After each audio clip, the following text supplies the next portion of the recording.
Hello friends, રેસીપીમાં તો હું લાડુ બનાવવાની છું ને ગેસ ચાલુ કર્યા વગર ગરમ કર્યા વગર આપણે ગમે ત્યાં આપણે આ લાડુ બનાવી શકીએ છીએ. તો મારી ચેનલને સબસ્ક્રાઈબ કરી લેજો એટલે મારી ટિપ્સ, મારી ટ્રીક અને મારું સિક્રેટ બધું હું ફૂલ વિડીયોમાં શો કરવાની છું કે કઈ રીતે બધું બને છે.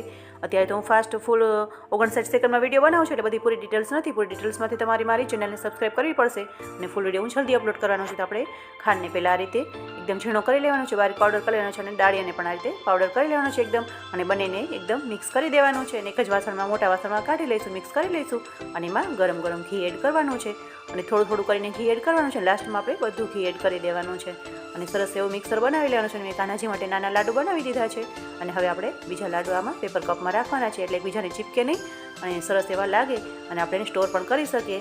અને મારી ફૂલ ટ્રીક બધી એમાં હું ફૂલ વિડીયોમાં બતાવવાની છું. તમને એક લાડુ તોડીને પણ બતાવું છું કેવું સરસ આઈસ્ક્રીમ જેવું લાગે છે અને સરસ એવી રેસીપી છે. તમને કેવી લાગી રેસીપી મને કમેન્ટ કરીને જરૂરથી જણાવજો. Thank you for watching. જય શ્રી કૃષ્ણ.